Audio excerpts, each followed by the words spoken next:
Assalamualaikum warahmatullahi wabarakatuh. Alhamdulillahirabbil alamin wa bihi nasta'in ala umurid dunya waddin wassalatu wassalamu ala asrafil anbiya'i wal mursalin wa ala alihi wa ashabihi ajma'in. Amma ba'du. Pertama-tama marilah kita panjatkan puji dan syukur kepada Allah Subhanahu wa taala yang dengan rahmat dan kasih sayangnya kita masih dapat merasakan banyak kenikmatan, di antaranya nikmat sehat, nikmat waktu, dan nikmat iman Islam.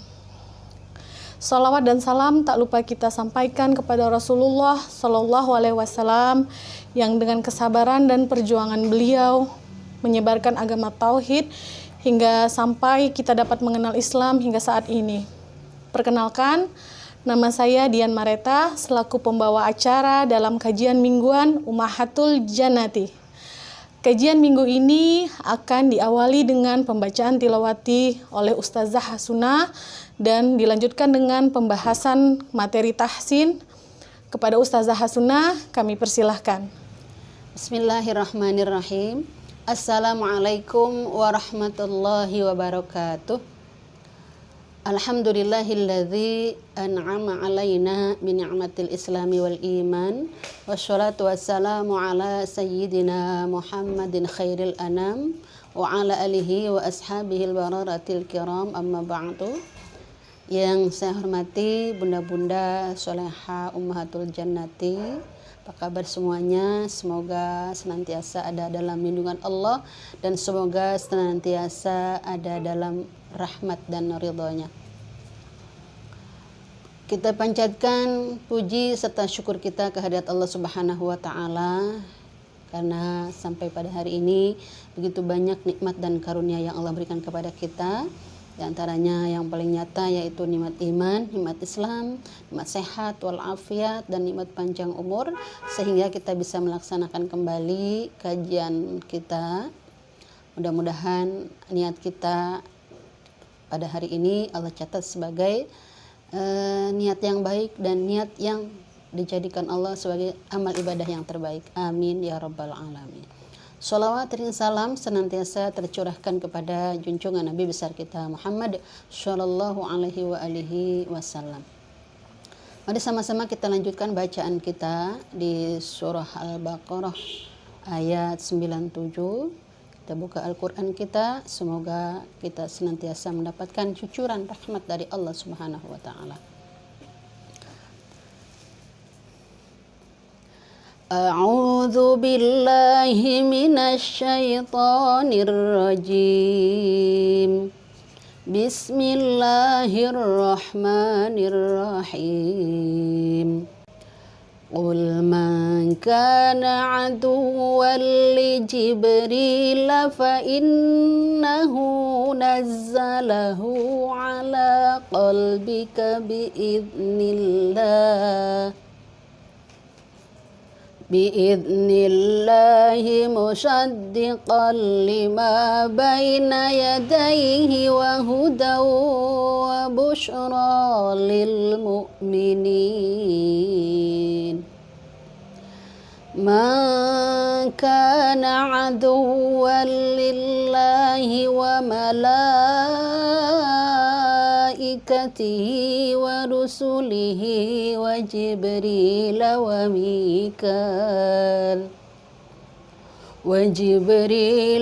Mikal fa inna Allaha aduwwun lil kafirin.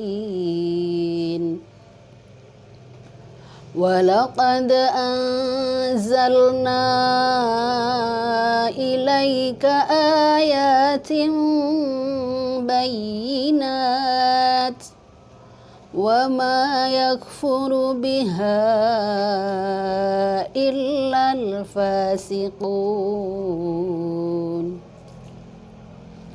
Awan kullama ahadu ahdan nabadahu fariqum minhum bal aktsaruhum la yu'minun.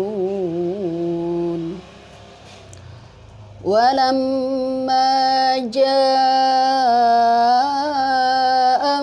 rasulun min indillahi musaddiqun lima ma'ahum nabadha fariqum minal ladzina utul kitab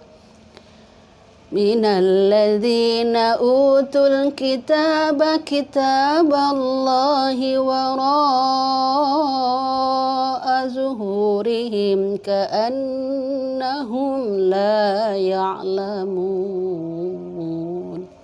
Sadaqallahul azim. Aku berlindung kepada Allah dari godaan syaitan yang terkutuk dengan menyebut nama Allah yang Maha Pengasih lagi Maha Penyayang. Katakanlah Muhammad, barang siapa menjadi musuh Jibril, maka ketahuilah bahwa dialah yang telah menurunkan Al-Quran ke dalam hatimu dengan izin Allah, membenarkan apa kitab-kitab yang terdahulu dan menjadi petunjuk serta berita gembira bagi orang-orang beriman. Barang siapa menjadi musuh Allah, malaikat-malaikatnya, rasul-rasulnya, Jibril dan Mikail, maka sesungguhnya Allah musuh bagi orang-orang kafir. Dan sungguh kami telah menurunkan ayat-ayat yang jelas kepadamu Muhammad, dan tidaklah ada yang mengingkarinya selain orang-orang fasik. Dan mengapa setiap kali mereka mengikat janji, sekelompok mereka melanggarnya, sedangkan sebagian besar mereka tidak beriman? Dan setelah datang kepada mereka seorang Rasul Muhammad dari Allah yang membenarkan apa yang ada pada mereka, sebagian dari orang-orang yang diberi kitab Taurat melemparkan kitab Allah itu ke belakang punggung, seakan-akan mereka tidak mengetahui. Maha benar Allah dengan segala firman-Nya. Quran Surat Al-Baqarah ayat 97 sampai dengan 101. Dengan segala firman. Kita baca hukum tajwidnya dari kitab Allahi. Kitab, di situ hukumnya mad tabi'i harfi. Kitab Allahi lafaz jalalah. Wara'a, di situ hukumnya mad wajib muttasil.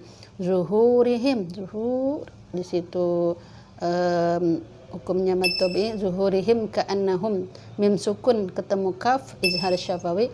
Ka'annahum, di lafaz anna, ka'anna, di situ guna musyaddada. Ka'annahum la, di situ hukumnya izhar syafawi. La ya'lamun, la-nya mad tabi'i. Ya'lamun mad 'arid disukun. Shadaqallahul azim. Allahumma arhamna bil Qur'an. Bunda-bunda solehah ummahatul jannati, kita lanjutkan kajian kita di pelajaran ilmu tajwid. Kita masih membicarakan tentang ahkamul mim, hukum-hukum mim. Yang di pertama kita sudah bahas yaitu ikhfa syafawi, yang kedua idgham mimi atau misli atau mutamatsilain, yang ketiga kita bahas izhar syafawi. Bismillahirrahmanirrahim. Qala al-mu'allif rahimahullah ta'ala wa nafa'ana bihi wa bi'ulumi fid dharain amin. Rabbi shrah li sadri wa yassir li amri wa hlul 'uqdatam min lisani yafqahu qawli. Subhanaka la ilma lana illa ma 'allamtana innaka antal alimul hakim. Izhar syafawi. Izhar artinya jelas, syafawi artinya bibir. Berarti izhar syafawi artinya membunyikan dengan jelas di antara dua bibir tanpa dengung. Huruf izhar syafawi yaitu semua huruf hijaiyah selain huruf mim dan ba. Berjumlah 26 huruf tersebut dalam nazam. Wasalisul izharu fil baqiyah min ahrifin wasammiha syafawiyah. Dan ketiga, hukum mim mati yang disebut izhar syafawi, yaitu ketika mim mati berhadapan atau diikuti pada huruf-huruf yang tersisa dari ikhfa syafawi dan idgham mutamathilain. Bahasan kita hari ini yaitu tentang izhar syafawi dari hukum mim. Yang di awal yaitu izhar syafawi, ikhfa syafawi dan idgham mimi. Jadi apabila mim sukun bertemu dengan huruf mim, hukumnya idgham mimi atau misli atau mutamathilain. Dan kalau mim sukun bertemu dengan huruf ba, di sana hukumnya ikhfa syafawi. Sedangkan hukum izhar syafawi yaitu selain huruf mim dan ba, gitu ya. Selain huruf mim dan ba, maka terhukumnya di sana ialah izhar syafawi. Jadi kalau kita dapati dalam kitab bertadarus atau membaca Al-Qur'an, kita ketemu dengan huruf-huruf yang tersebut, maka dihukumkan izhar syafawi, yaitu selain mim dan ba, karena mim dan ba ada hukum tersendiri. Gitu. Dalam pengertiannya, apabila mim mati diikuti oleh salah satu huruf-huruf hijaiyah selain huruf mim dan ba berjumlah 26 huruf disebut izhar syafawi. Cara melafalkannya dengan jelas dan terang, yakni dengan merapatkan dua bibir bersamaan dan disesuaikan pada makhraj dan sifatnya, lalu membunyikannya dengan satu ketukan saja, karena jika lebih dari satu ketukan atau satu harokat maka berubah hukum bacaannya, yaitu menjadi hukum idgham dan ikhfa. Jadi cara membaca izhar syafawi yaitu nggak boleh ditahan, harus karena izhar itu sendiri artinya jelas, jadi nggak boleh ditahan apabila berhadapan mim sukun dengan huruf hijaiyah selain mim dan ba. Jadi kalau kita bacanya ditahan, maka tidak lagi kita dapati hukum izhar syafawi, tapi menjadi ikhfa syafawi dan idgham mimi. Nanti kita lihat contoh ya, ada beberapa contoh yang perlu kita bahas nanti kita baca. Namun pengucapan izhar syafawi khusus pada huruf wawu dan fa harus lebih hati-hati, jangan sampai terjadi kesamaan bunyi, mengingat huruf wawu makhrajnya sama dengan huruf mim dan huruf fa makhrajnya berdekatan dengan mim. Tersebut dalam nazam wahdar lada wawin wa fa'an takhtafi likurri biha wal ijtihadi fa'rifi. Berhati-hatilah ketika mim mati bertemu dengan wawu dan fa, jangan sampai terjadi kesamaan bunyi karena dua huruf yaitu wawu dan fa berdekatan dan bersatu pada makhraj mim karena sama-sama huruf bibir. Jadi kadang kita hampir nggak dapet gitu mau menyembunyikan huruf fa dan waw itu ya. Karena dalam prakteknya dalam saya membina atau mengikuti ibu-ibu belajar seperti itu. Ketika mau membunyikan huruf fa itu hampir terdengar huruf waw. Jadi makanya perlu diperhatikan kalau kita dalam membaca hukum mim jika berhadapan dengan huruf waw dan fa, supaya benar-benar terdengar hurufnya ya, waw dan fa itu. Kita lihat contoh di sini, ada beberapa contoh supaya lebih jelas bagaimana cara membunyikan huruf atau hukum izhar syafawi. Di sini contoh mim diikuti dengan huruf hamzah. Liyabluwakum ayyukum. Enggak boleh kita baca liyabluwakum ayyukum. Kalau ditahan itu akan terjadi hukum ikhfa syafawi gitu ya.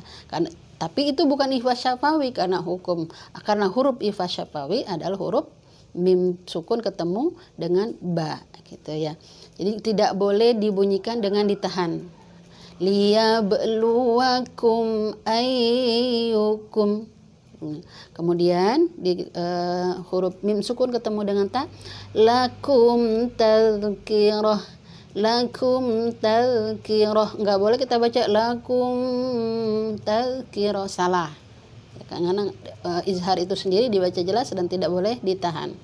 Wala udkhilannakum jannatin, nggak boleh kita baca wala udkhilannakum jannatin, salah.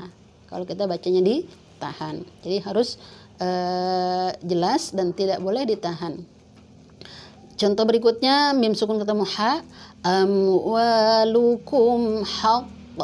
Di situ amwalukum haqq, nggak boleh kita baca amwalukum haq, salah gitu ya. Hum khair, nggak boleh kita baca hum khair, salah kalau bacanya ditahan. Wa antum dakhirun, nggak boleh kita baca wa antum dakhirun. Intinya dalam kita membaca hukum mim sukun bertemu selain selain ba dan mim tidak boleh ditahan, seperti itu. Wallahu a'lam bishawab.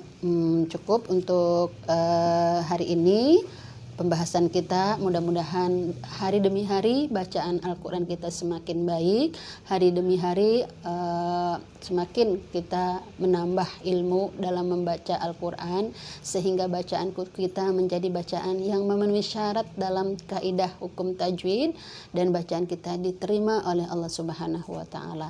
Karena Al-Quran yang kita baca kelak pada hari kiamat akan menjadi saksi dan akan menolong kita. Wallahu a'lam bishawab. Mohon maaf apabila ada kekurangan. Akhir kalam, wassalamualaikum warahmatullahi wabarakatuh. Alhamdulillah, demikianlah kajian kita minggu ini. Semoga dapat memberi manfaat dan dapat memperbaiki bacaan Al-Quran kita lebih baik lagi. Amin, amin ya rabbal alamin. Terima kasih kepada Ustazah Hasuna atas pemaparan ilmunya. Kita tutup kajian minggu ini. Kurang lebihnya saya mohon maaf. Wassalamualaikum warahmatullahi wabarakatuh.